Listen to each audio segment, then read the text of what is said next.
Take one on my camera as well.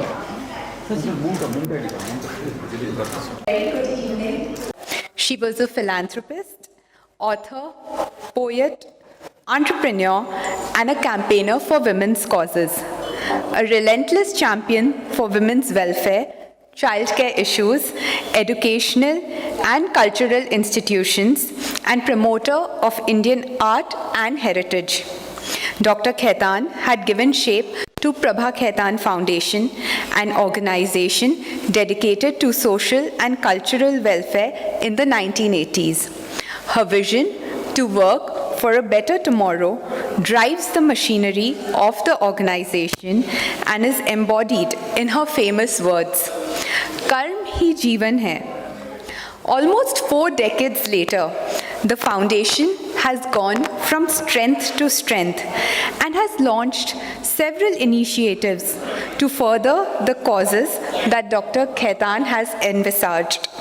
The foundation promotes Indian art, culture, literature, music, and highlights pertinent social causes through all its endeavors. The foundation's national anthem portrays the true spirit of Indian philosophy, unity in diversity. Here the poetic genius of Rabindranath Tagore flows into folk music of Rajasthan. Dadra fuses with Kajri. To the spirit of the foundation, they promote local artisans when it's time to show appreciations to the patrons and guests by endorsing their products. It encourages all to buy local products to help craftsmen in their sustainability and development. At Prabha Khaitan Foundation's events, local food is served to soak in the smell and flavor of the place. To create awareness in the community, they uphold one pressing social issue every month. Foundation uses artist Sudipta Kundu's paintings to reach out to the audience and patrons on social media and through their invitations and try to create mindfulness amongst them. This endeavor is appropriately named as Cause of the Month. This December, they are endorsing human rights. You may have seen the artwork of Sudipta Kundu depicting the same in our invite. Follow us on social media platforms to know more on this. Amongst Prabha Khaitan Foundation's several initiatives, promoting literature is pivotal. They are always more than eager to celebrate the birth of a book, and we rightfully have named such a celebration Kitaab. Kitaab provides a platform to authors to display and showcase their newest literary works before a discerning audience and media through tastefully curated book launches.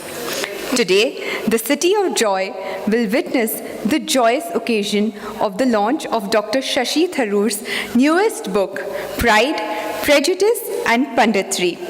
Today's session is presented by Shree Cement Limited and is in association with Young Fiki Ladies Organization. Dr. Tharoor needs no introduction. The ultimate man of words, he is an author, politician, former international civil servant, parliamentarian, and it is always a pleasure to have him with us. It is my privilege to announce that today we have with us actor and Member of Parliament, Ms. Mimi Chakrabarti. May I please request Dr. Tharoor, Ms. Mimi Chakrabarti to please come on stage.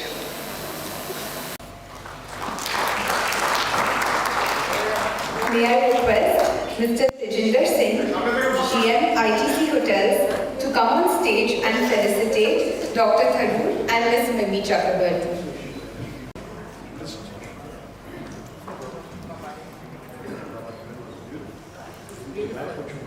Yeah. Thank you so much. Thank you. Thank you.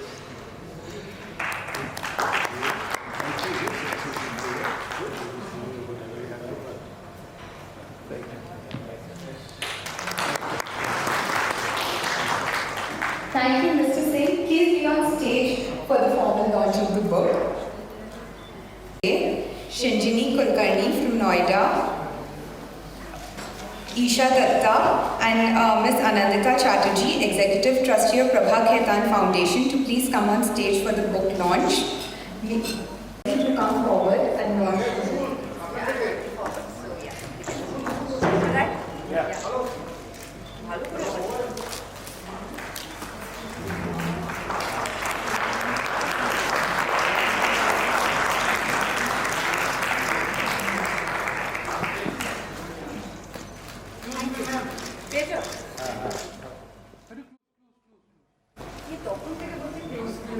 Birju Maharaj. She has won many awards and she is a Ehsaas Women of Noida.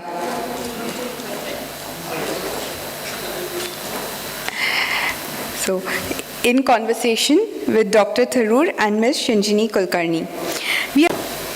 No idea why, but there we are. All right. Firstly, a very warm welcome. Thank you. I am so excited to be doing this conversation with you today. I'm a little nervous that I might forget all my conversation skills and all my English, but I shall try and have a conversation that all of you can understand. Let me start with the most important question. All right. And something that I think every one of your readers would like to know.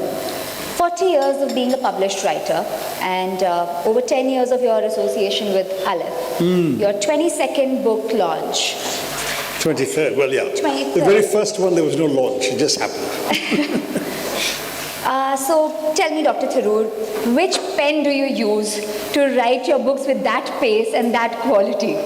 How sweet you are. Well, actually, I think I've never actually used a pen for a book, except occasionally to scribble on manuscripts. I was an early adopter of word processing. So even my very first book was typed 2 fingers on a typewriter, and then it was my PhD thesis rehashed. And then my novel, which was my next big work, was done on a little MS-DOS computer back in the 80s. So, yeah, I mean, it's in some ways a shame because, you know, those who handwrite their manuscripts laboriously can eventually donate them to a library and people can come in future generations and look at their scrawls. You can't do that with a word processed text. So that, alas, is the loss. But yeah. No, but on a serious note, I mean, this was just as an icebreaker, but on a serious note, authors usually reach a saturation point with their themes pretty quickly. You don't seem to have that issue at all. I'm always sort of have ideas bubbling over in my mind, and they tend to be different from the previous one. So I do think that I've got enough to write and enough to say. I mean, one of the things about writing is that there are authors who write to a preset formula. In fact, it is often said of some particular writers that they only had one story to tell or one book to write, and they wrote the same thing in 15 different ways or 20 different ways over the course of their career. Whereas in my case, I have the opposite problem in that every book is completely different from the next one. So I often tell people, if you don't like one of my books, try another one because you may like it. And if you do like one of my books, try another one because, you know, you liked one, so maybe you like another one. But they're all very different from each other. So I've done 3 novels, a collection of short stories, 2 coffee table books, and a whole bunch of non-fiction ranging from history, which is my study of British colonialism in India, an era of darkness, to politics, the paradoxical prime minister, to literature, Bookless in Baghdad, which is about reading and writing, biography, Nehru, the Invention of India. So I've really tried to cover the whole range of different kinds of concerns and interests in my own writing. And my most recent book, the one that you've been gracious enough to talk to me about, this one is actually full of excerpts from 40 years of books. It's not full of it. There's about half the book is relatively new writing or different kinds of pieces that were not put in book form before. But you'll find samples from most of my earlier books, whether it's about writing and reading, or about politics, or about history, and even about cricket, by the way, which is an amateur passion of mine. And you'll also find excerpts from my 3 novels in the book, and a couple of my short stories. So there's a whole range, and the idea, I think, that my publisher wanted very much to have in one volume, a book that people wanting an introduction to my range of work would be able to find everything in one place. How wonderful. That's absolutely true. And that's why I think it's very aptly mentioned, the essential Shashi Tharoor. You've written about nationalism in great depth. This is one of the topics that you've dealt with in an entire book. And in a section of this book, you mentioned that Tagore is a classic example of a patriot against nationalism. Do you feel that lately we've come to confuse the two terms for each other? Yeah. And what are the dangers of it? Especially because you mentioned in the book that lately the respect for the anthem or the flag has become a code for obedience towards the ruling party. Well, I mean, the thing about well, you've got 2 questions there. Let me answer the first one first. Tagore was a critic of nationalism, but what he understood by nationalism was also shaped very much by that period of time when nationalism was leading to a number of countries becoming incredibly aggressive against other countries. So nationalism became something about strength, about power, about expansion, about trying to take over other territories.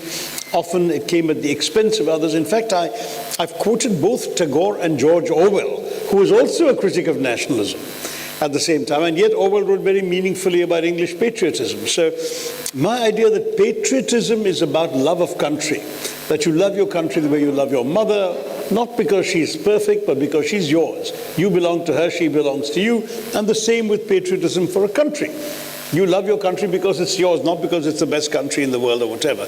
But a nationalist tends to say, my country first, my country right or wrong, my country above all else. And that becomes a problem. And Tagore had a real problem with that. And he had a problem from a different perspective. His perspective was one of humanism.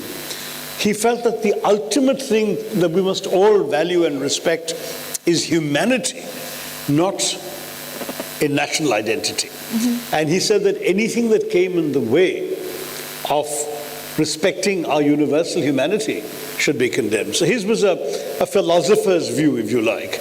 And that became something which clearly today, the same government and the same Prime Minister who hail Gurudev, if you ask them about Tagore's views on nationalism, they'd quickly back off, because that's the problem. Very interesting comment that you make there, especially in the backdrop of the pandemic, mm-hmm. and how you talk about deglobalization because of the travel restrictions that came up and other things, and how suddenly we went back to Atmanirbharta. Yeah, I mean that's a fair point. I mean the thing about deglobalization that we have seen in this recent period is that all the things that people were celebrating before the pandemic, that, borders didn't matter so much, and you could get one visa called the Schengen visa and visit 11 European countries, or you could buy a laptop and discover one piece is made in one, a chip is made in one country, screen is made somewhere else, the hard case is made somewhere else, the keys are somewhere else, they're all put together in a 5th country and they're sold to you in a 6th. All those excitable ideas about globalization were the first things to be casualties of COVID. Because when COVID happened, immediately, even the Schengen countries, they put barriers up between each other. They decided that they would not have visa-free travel because they were afraid the virus would travel with the people. And so that happened. Similarly, you remember when China first got COVID, it now seems ages ago, it was only a year and a half or a year and 3/4 ago, beginning of last year, what happened was that suddenly people realized how dependent they were on imports from China. And they said, this is terrible. Atmanirbharta is what we need. We can't afford to have ourselves dependent. The Americans realized, for example, that their favorite headache pill, ibuprofen, 100% of ibuprofen in America comes from China. And not just the finished product, but even the ingredients that go into making the pills. So they said, we can't afford to do this. We must move production lines closer home, etc. Now, obviously, some balance has to be struck. But that's why I think it's important to realize that the heady excitement about globalization, and perhaps a somewhat naive belief that it's irreversible, got completely challenged by the fact of COVID. And that's why I think that we should not be too complacent in making big generalizations. I think there's been some signs of deglobalization. Hopefully some balance can be redressed, but a lot would depend. Now, we all thought things were getting better. I think most of you began to feel towards the end of this year, let's say from about October, November, when the second wave was over and the dreaded third wave hadn't really happened, except in a couple of states, including mine, Kerala. There was a general perception in India, certainly living in Delhi, you could see it in Delhi all the time, that COVID is over, we don't have to worry anymore. People were partying, having, getting get-togethers, attending public events. There no longer was a sense of any menace. And suddenly, out of nowhere, Omicron arises. And now in England, things have got so bad that hospitalizations are going up. And the French yesterday announced that they're going to forbid people traveling from England to France, thereby scuppering the Christmas vacations of very many English people in France and so on. Now, I say this simply because until this virus has subsided, we are never really going to be able to take anything for granted about how we are, about whether we are adequately protected, about how we should behave, the masks, everything else, and indeed about how long this kind of artificial set of restrictions can go on, whether new restrictions might be placed. Sure. So I'm one of those people who believes that as far as possible, we just have to face certain risks. But still, there are risks, and a risk which puts your life in danger is not a risk you take lightly. Absolutely. Let's move back towards writing and books. You write very lovingly about P.G. Wodehouse in a section, and also about the Wodehouse Society at St. Stephen's College, popularly known as Woodstock. You say that Wodehouse's works appeal to all who have acquired English but rebel against its heritage. Much like the speech that you made at Oxford, at the symbol of English heritage, and became the champion of all those who were rebelling against its, the English in general. Now, I want to understand, has Wodehouse's influence on you been deliberate as a writer for you, or is this just by the virtue of reading his works? Yeah, aside from literally one short story, I have not written like Wodehouse. Maybe one scene in one of my novels may have had some Wodehousean influence, but I have read Wodehouse for pleasure. And I actually discovered him at the age of 11 in a dictation lesson at school. The teacher was reading aloud a passage to test our spelling. I don't know if all of you in your generation had dictation. My generation did. And the truth is that I was chortling away while writing. So I got the spellings right. But at the end of the dictation lesson, I went up to the teacher and said, "Where is this from?" And he told me it was from a book called The Indiscretions of Archie by P.G. Wodehouse. And I promptly went to the school library and got it. And from then onwards, I was hooked. And between age 11 and age 19, I read all 95 books that the master had written. And I became a complete devotee of his amazing, amazing novels. And for me, there were things I look forward to, the way in which today's kids perhaps look forward to the latest show on Netflix or whatever. For me, that was something I was really excited about. So one doesn't forget that. I obviously haven't reread much Wodehouse. There's no time. There's also so many new books coming on stream all the time. But the few occasional rereadings, I've never really lost either my fondness for what he's done with the language, or for his really zany and clever and amusing plots and actions and unfolding narratives. They're all very silly at one level.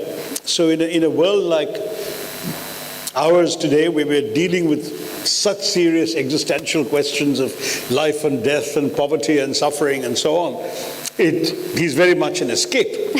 But at the same time, there's no harm, it seems to me, in turning to books for pleasure.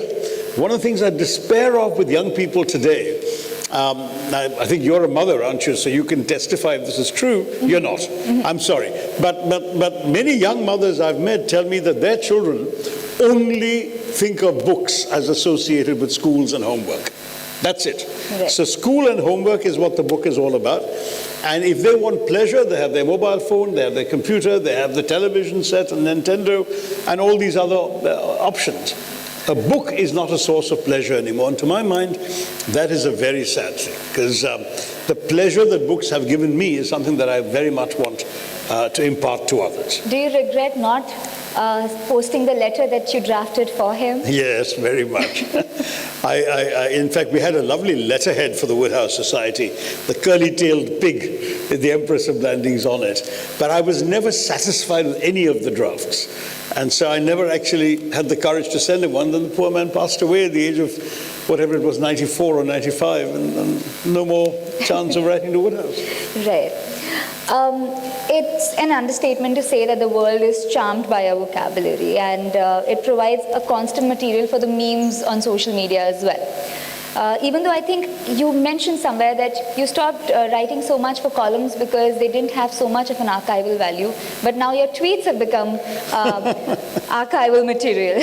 So it was a tiny bit of a trivia in the book to find that your favorite word is defenestrate. Well, it's one of my favorite words. People keep asking, say, teach me a new word. And somehow my usual answer, especially in schools, people say, give us one word, your favorite word. I would say it's very simple. The favorite word is read. Because my message to kids all the time is read. You'll improve your vocabulary and acquire many words if you just read a lot. But when pressed to come up with a word they don't know, and they all do know the word read even if they don't do it, I sometimes choose defenestrate because it's such a lovely word. It literally means to throw something or someone out of the window.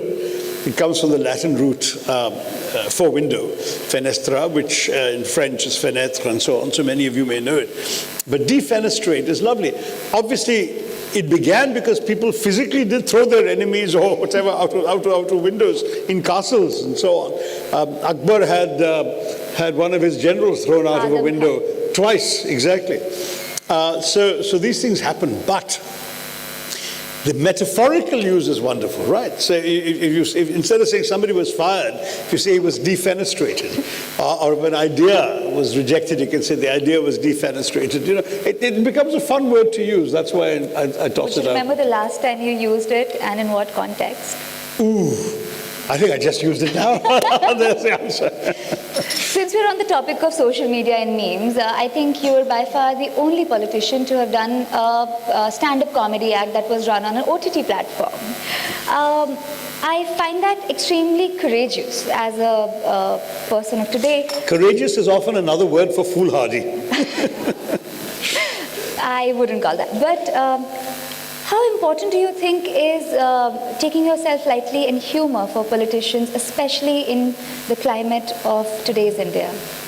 To be honest, I've always felt that a sense of humor is essential in life. That, if you don't have the capacity to laugh, including at yourself, then you're somehow less of a human being. That's just basically my own approach. So I certainly enjoy a good laugh, and I don't even mind some of the WhatsApp jokes coming around my way, some of which I feature in myself. But the truth is that in politics in India, it's a high-risk thing to go in for humor. First of all, there is no doubt about the fact that we are a fairly humorless breed as politicians, partly because we want to believe in the seriousness of what we are dealing with, the issues we're talking about, and so on. And secondly, we are a multilingual polity, so that if you say something that may be funny in one language, by the time it's translated into half a dozen others, you may actually end up looking quite offensive. So, I've been through, I think I've got a couple of episodes mentioned in that particular essay, but I don't remember if it's in this book or not. I've written about some of the setbacks I've had That most unfortunate thing, for example, when we declared an austerity drive and the BJP-leaning journalist asked me, Mr. Minister, will you travel cattle class? And I, in my naivete, because I'd just come from America the previous year, and in America it's a very common routine expression, which refers to economy class, but is not intended to disparage the passengers. Right. It's actually a comment on the way in which the airlines herd us into economy class like cattle. So I said, yes, I will travel in cattle class out of solidarity with all our holy cows. And then I got off on a plane and went to Africa. And by the time I landed there, the dung had hit the fan in India. So it became an awful setback, and especially once cattle class had been translated into Indian languages. There you are. Suddenly it looked as if I was calling economy class passengers as animals or whatever, and it's still unfortunately, does me harm when people, either deliberately or because they've been sort of maliciously misinformed, think that that was my intention. I'm not a fool. I was using a phrase which everyone understood in America, and this questioner understood, but which the vast majority of Indians were not familiar with. And I'm paying the price for it. Even now, there must be some votes I'm losing, I think unjustly, but because of this expression. So, after a while you realize Shakespeare had a great line many centuries ago that said the success of a jest lies not in the tongue of the teller, but in the ear of the hearer. And I think that's a very important insight for a politician. It doesn't matter how good your intentions are, how sincere you are in what you want to say. If the people who hear you think they've heard something else, then it doesn't matter what you said. You are saddled with the consequences of what they think they've heard. Sure, absolutely, absolutely. So there's something very interesting that I read, and it sort of stuck with me, about book recommendations. Apparently, people keep asking you for book recommendations in the hope that if they read the same as you did, they'd write as well as you do. So you've pointed out that there's a difference between wanting to read a book and wanting a book to read. That's right. Now, can you reflect on that for us? And there's a part two to the question, which is, if you could tell us, whom would you recommend Pride, Prejudice and Punditry to? The ones who want to read a book or those who want a book to read? Well, the distinction between wanting a book to read and wanting to read a book is this, that if you want to read a book, that means a particular subject interests you, or a particular author interests you, or a particular book itself interests you. You want to read that specific book, and you want to read it because there's something you're looking forward to in the experience of doing it. Wanting a book to read is this kind of time pass situation. You're stuck somewhere in some obscure hotel where whatever, some of the activities don't seem to appeal to you very much, or in a shipboard library or whatever. You're stuck, there's nothing else to do, looking for a book. Any book will help you pass the time. So that's the distinction I was trying to make between the two. And I think that when people come and say, recommend some books, I think that's actually not very wise, because they are essentially leaving themselves open to the taste of the recommender. Mm-hmm. Whereas if somebody comes to me and says that, I usually say, well, what interests you? Mm-hmm. What kind of themes are you looking for? What kind of topics are you looking for? Do you want fiction or non-fiction? What kind of, language and style do you enjoy? All of this, and then you can recommend. When it comes to this book, as you asked, I would say that in many ways, and I know this sounds like a marketing commercial, but in many ways, this can appeal to both sets of readers. The one who wants to read a book by Shashi Tharoor will find a lot of Shashi Tharoor, essential or not, I don't know that, you've got to judge when you read it, in the book. And those who are simply looking for something to pass the time may actually find that they can dip in and out of this book, because it has 75 distinct articles, essays, poems, and excerpts from books. And they can essentially either read into what they've seen there, and then if this whets their appetite, they can go out and read the fuller book from which the excerpt came. Or they can say, this has been fun, I've enjoyed it, I think I've got a sense of what Shashi Tharoor is all about from this. That's fine too. So whether you want to read a book or you want a book to read, both ways we have Pride, Prejudice and Punditry for that. Dr. Tharoor, you've been researching and you've been doing extensive research on what it is to be an Indian.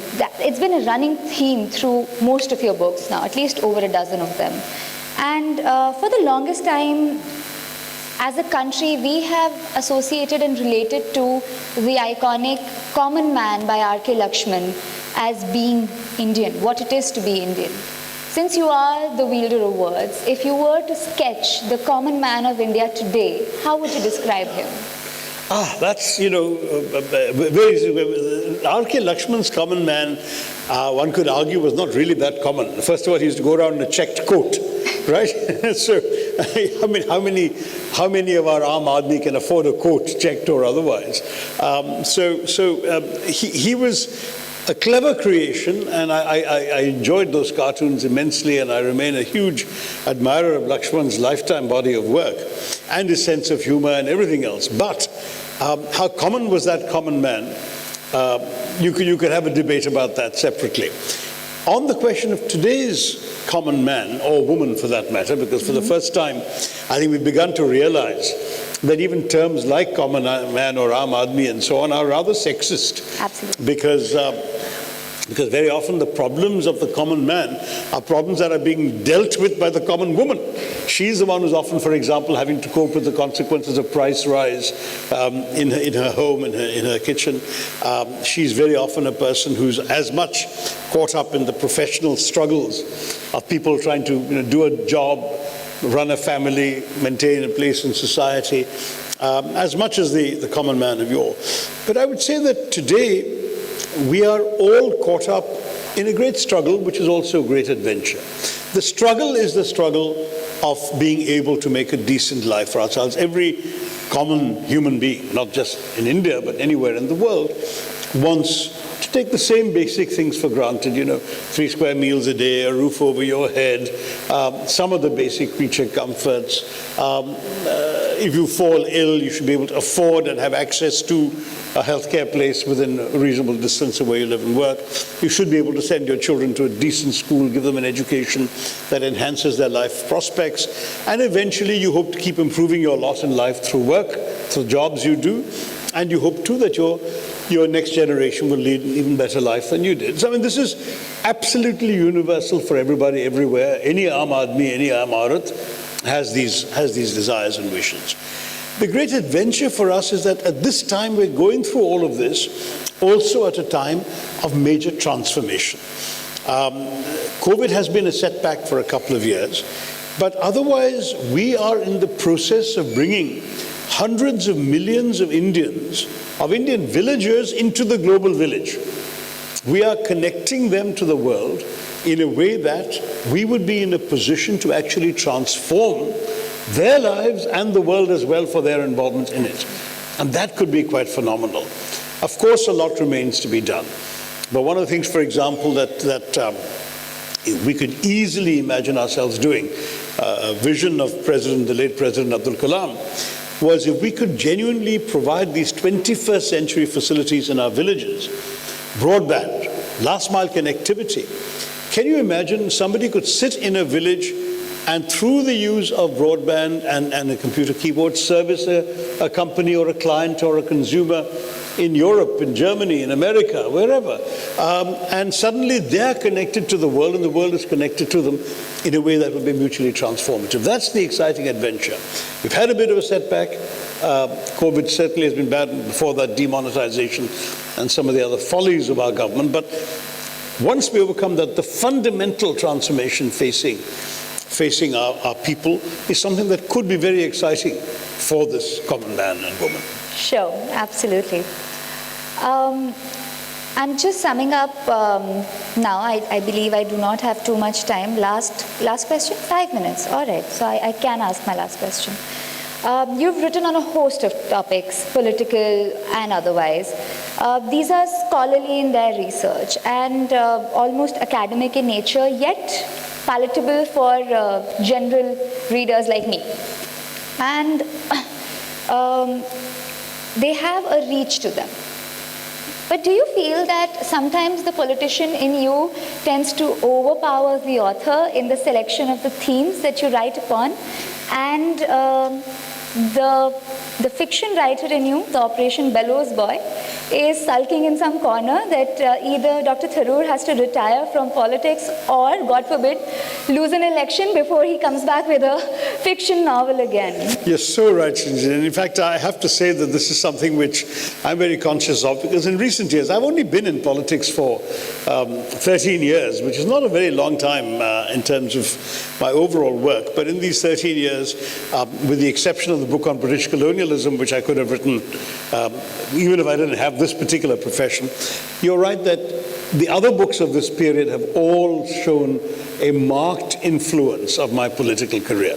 They have centered on largely political themes. Even the book on nationalism is about nationalism theoretically, but also about Indian nationalism. And so when I talk about nationalism and patriotism, politics comes into that also. So you're quite right that the politician in me has begun to overshadow the author in recent years. I hope that I've tried to preserve some of the integrity of the author in the way in which I write about politics. I'm not just a sort of party operator. My convictions and my principles were there even before I came into politics, and I've got enough of a paper trail to prove that, because I have so many books and articles saying all this. But on fiction, you're really touching a very sore point, because every time I publish a book, there would be readers from around the country and the world sending me messages on social media or sometimes on email saying, when do we get a novel out of it? We can't wait. And the sad truth is my last novel was 2001. I've only published 3 novels, and the last one is 20 years ago. So I do think I need to go back to it. I would love to go back to it, but I can tell you why I haven't gone back to it. And that's because with fiction, you need not just time, which I find scarce enough in my political life, you also need a space inside your head to create an alternative universe and to populate it with people, characters, episodes that are as real to you as what you're encountering in your daily life. Because you're building an illusory sort of glass palace there. And if that's broken, if the glass is shattered, it becomes very difficult to rebuild. Now, what do I mean by getting broken? It means by being interrupted by real life. So you're creating this artificial world, and suddenly you have an election campaign to go and do, or you have some other political work, or you have parliament session, or you have people from the constituency wanting this and that. And the spell is broken, that illusion goes. And after 4 or 5 interruptions, you simply can't go back and recreate that world again. Whereas with nonfiction, you can write something, if it's interrupted, you come back, you reread what you've written so far, and it's not difficult to pick up the thread of your argument and carry on with it. So for that reason, I would have to say that because I've tried, and my laptops have been littered with incomplete manuscripts. Bye, Mimi. Thanks for coming. Have been littered with incomplete manuscripts of fiction. I thought that it'll be important to say that it's important to really devote myself to the extent that I can to the work I'm doing now. One day, you're quite right, the voters may return me to the world of literature, and then I can once again embark upon the joys of a novel.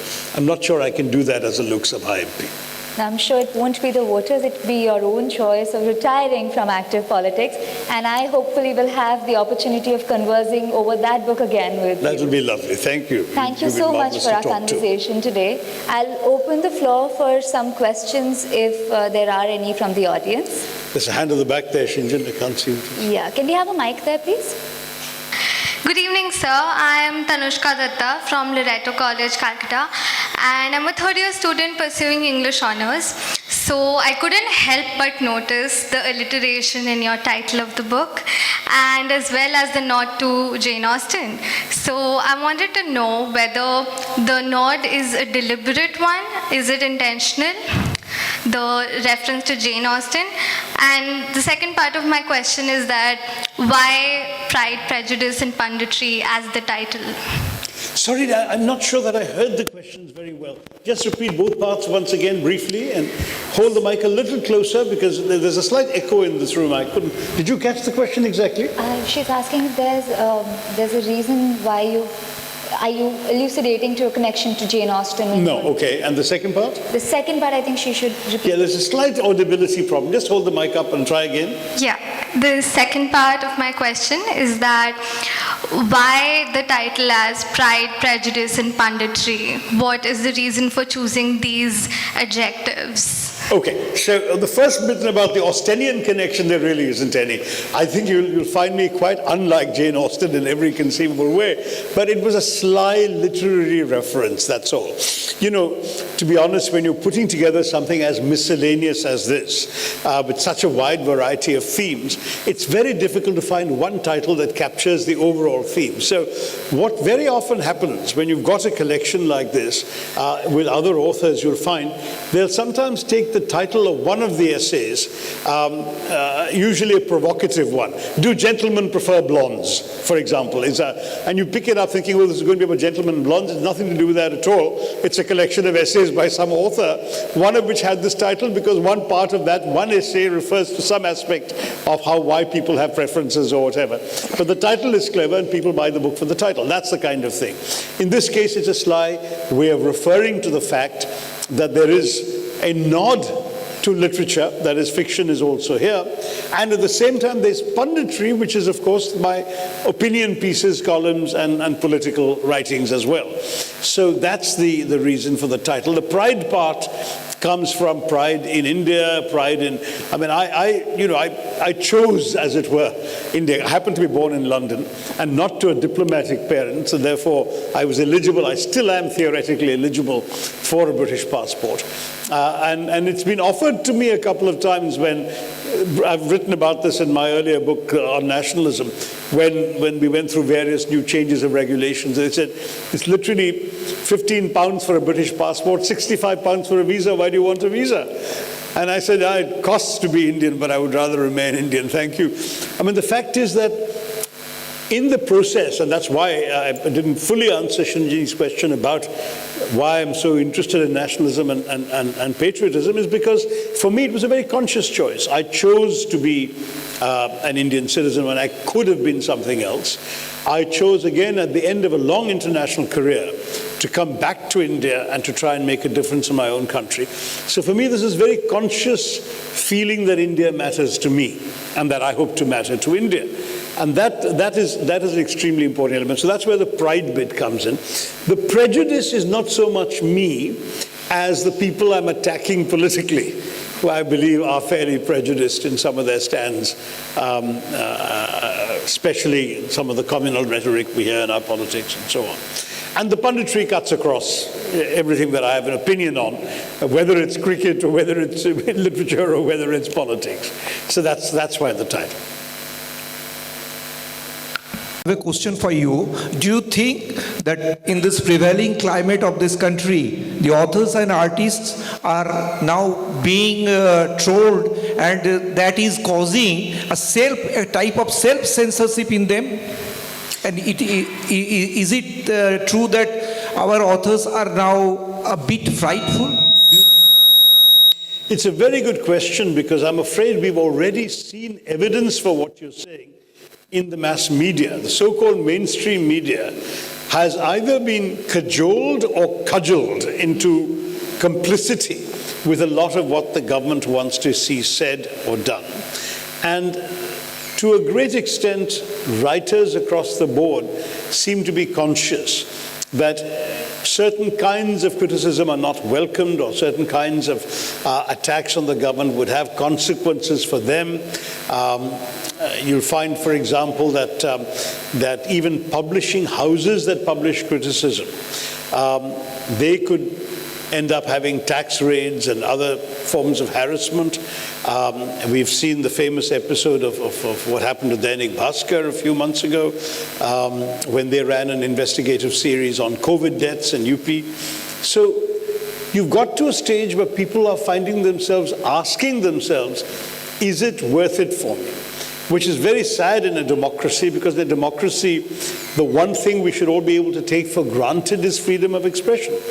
That, you know, that famous line of Voltaire's, that I disagree with what you say, but I will defend to the death your right to say it. That ought to apply to all writers and all authors.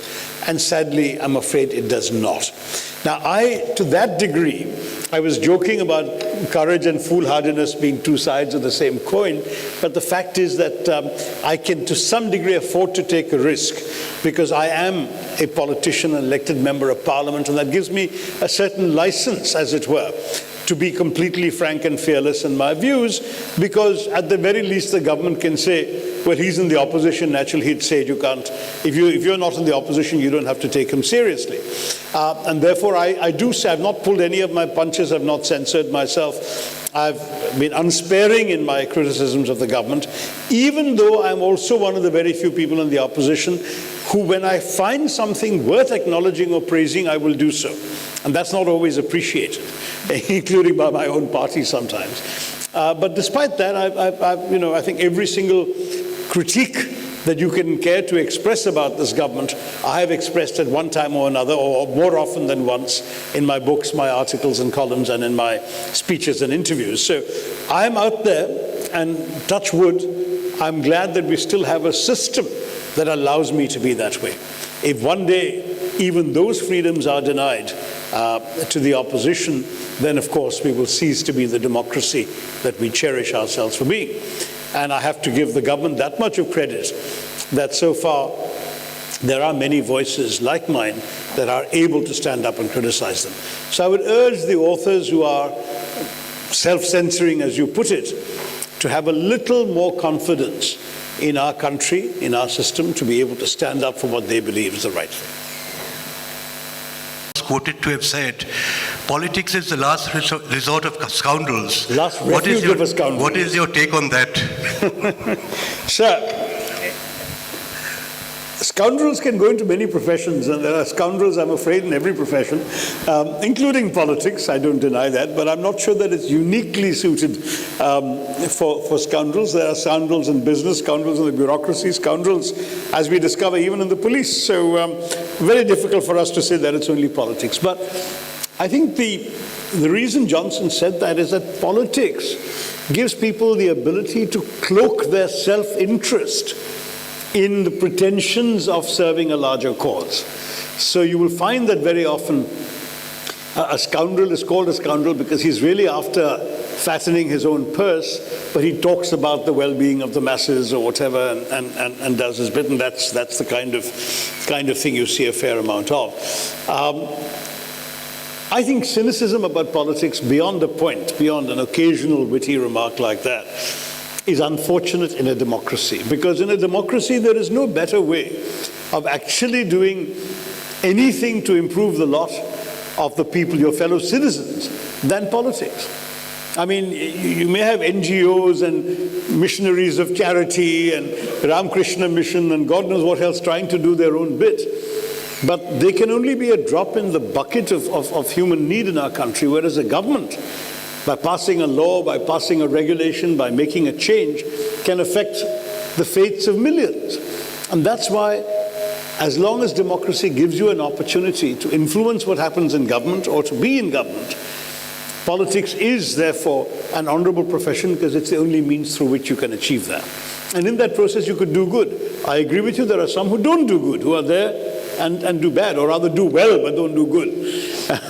The truth is, however, that I think we should, rather than encouraging more cynicism about politics, I would like to see more young people from all sorts of different backgrounds having the courage to come into politics and bringing their capabilities, their values, their education into changing our country for the better. Yes, sir, and there are exceptions always. There's hands here. Malika ji here. Good evening, sir. I'm Jolie. I have some questions. I hope I won't be defenestrated. See, I have read your book already. Can you hold the mic a little closer to you? Yeah, I have read your book. Which one? Pride, Prejudice, and... Oh, I see. Thank you. Yeah, right. Because I'm a follower of your books. So I have noted down some questions. Okay. See, in that book, a bit of politics, history, a bit of cricket, about your family. There are short stories, poems.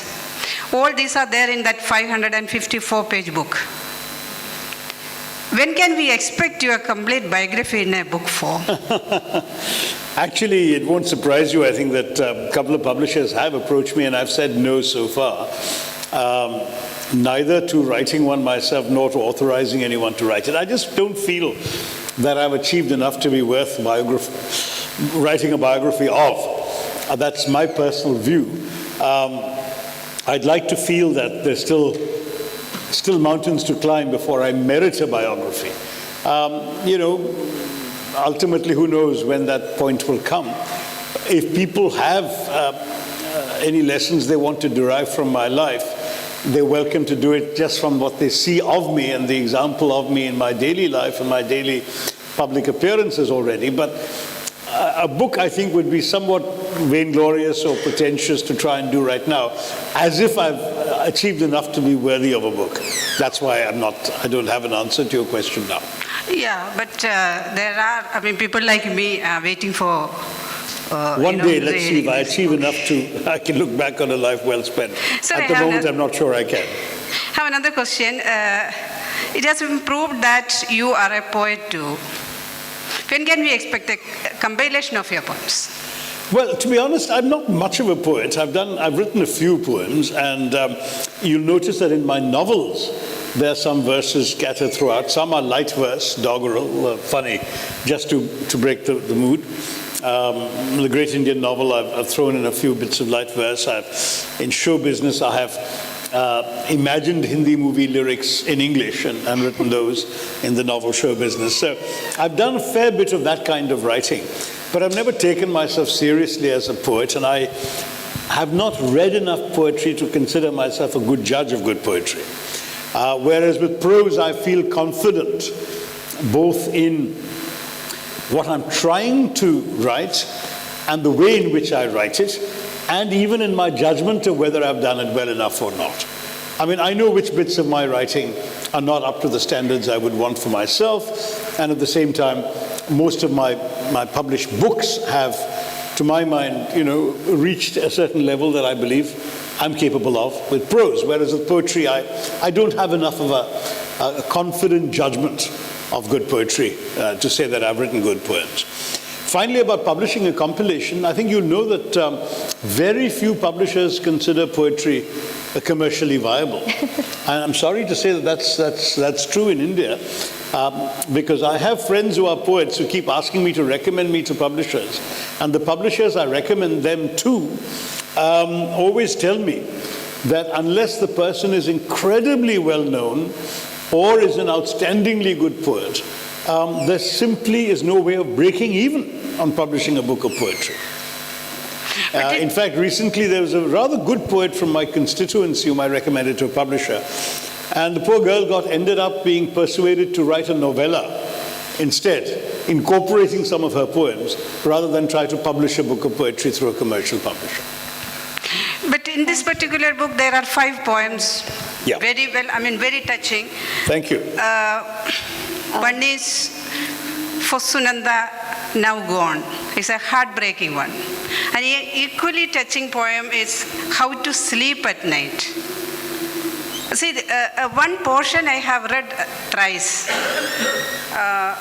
No, I do not think of the woman at the building site, wobbling pan of stones on her head, walking numb for the 1,000th time, from pile to site and site to pile, as a neglected baby scrabbles in the dust, eats sands and wails unheard.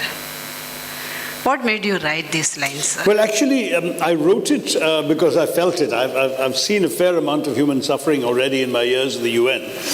And I modified it slightly, but only slightly, to put it into my novel Riot. In the novel, you're not hearing the answer, ma'am. Okay. So I was just saying that I modified it slightly to put it into my novel Riot, because in the novel Riot, 2 of the principal characters are amateur poets, and they often exchange poems they've written. So one of the characters is an IAS officer, and he writes this poem about what he has seen in his life as an IAS officer. That's the context in which that was first published in my novel Riot. I think they've got who wants to go first. Okay, so this is a slight deviation from the book in hand. I'm just referring to I'm afraid yours is not audible. Can you hear it? iconic speech at the British Parliament, okay? And which is like, you know, you spoke about India, the freedom struggle, and you had the British parliamentarians Can we turn the volume up on her mic, please? I really can't hear what she's saying. Could you turn the volume? Yeah, please go ahead, ma'am. Right. You're talking about my speech on British colonialism, yes. Yes. So there are three parts to my question. How did it feel to be standing there and, you know, giving or delivering such a speech, you know, being there in the hub of British colonialism, if I may say so? The second part, what was the reaction to your speech there? We saw them thumping the tables, but what was the actual reaction after the speech got over? And the third part being, like you said, that, you know, you at times you make your faux pas and you sometimes blatantly say things, right? So how did it go down in the political circles of India? Okay, well, actually, it wasn't at the British Parliament, it was at the Oxford Union. Yes. Which is not quite the same thing. Though I have, in fact, spoken at the British Parliament, but not in such a large setting. It was in a committee room with a number of MPs having a conversation, and that was about 25, 30 MPs, and they asked questions, but that was well after the book had come out and so on. So that was different. And I also spoke at the UK Supreme Court, which was a very interesting setting as well. But this particular speech you're asking about was at the Oxford Union. And what was the reaction on the spot was that they have this custom of voting by walking into division lobbies. It's a practice borrowed from the British Parliament. So there are these lobbies in favor of and against, a lobby meaning a room. And so the audience gets up, as the MPs would in Westminster, and they walk into one room or the other depending on which way they want to have their vote counted. If they for or against the particular motion that's being debated. And what happened was so many people, after my speech, walked in favor of the motion that I was arguing, that the reception that was to take place afterwards got delayed by half an hour because there were too many bodies trying to crowd into the room that couldn't hold them and they couldn't count. So we won by a huge margin, something like 85-90%. So the audience reaction was very good. As for the reaction in India, I think it's probably the only time that the people from the ruling party who love to demonize me actually found reason to applaud me. And if you'll find for about 24 hours on social media, a lot of the usual critics of me from that particular political tendency were applauding me for this particular speech. And I must say very graciously, the Prime Minister himself, at an event in Parliament, I mean not in our Parliament, but in the Parliament Library, there was an event presided by the Speaker. And the Prime Minister said that, you've shown us how to say the right thing in the right place at the right time, which of course was very flattering to hear from the Prime Minister of the country, and which led to some unseemly speculation that I was being wooed to join his party, which he certainly, I don't think, intended, nor was I going to contemplate. But the reaction, therefore, was across the board. Mind you, there was a very interesting wrinkle that came out of that. The speech went on YouTube, I think, in July of 2015. In September, the Prime Minister was to make his first ever visit to the UK. And there was real concern, both in our Foreign Office and in the British Foreign Office, that this issue could complicate his trip and possibly derail it. So the person in the PMO who was writing his speech called me to say, how do we tackle this issue? Because it's going to be potentially an awkward thing. The way you've done this, we can't ignore it. And at the same time, this is not the way the PM is going to win friends on his first trip to the UK. And I suggested that, in his place, what I would say would be something along the lines of, other people have raised the injustices of the past. I want to focus on the future. And that way the Prime Minister can, without disavowing what I have said, he can move on to a more positive narrative. And that's pretty much what they did. And so the Prime Minister spoke in London. He had a very successful visit, and I didn't screw it up for him. So, thank you. I think we are pretty much done. Out of time. We've exhausted the curiosity of our friends in the audience. If I can invite Esha ji on to the dais, please. And thank you, Shinjini, for this very lovely dialogue. Enjoyed it. That was a very interesting session. Thank you, expectedly so. On behalf of Prabha Khaitan Foundation, I'd like to thank Dr. Shashi Tharoor, Srimati Mimi Chakravarti, and of course, Shinjini Kulkarni for today's session. I would also like to show my gratitude to our presenter, Sri Cements Limited, and Fiki by Flo. And of course, thank you to the audience. You've been wonderful, and thank you for being part of our endeavor. Without you, this would have never been possible. And on this note, I conclude today's session. Stay safe, stay well, and have a good night.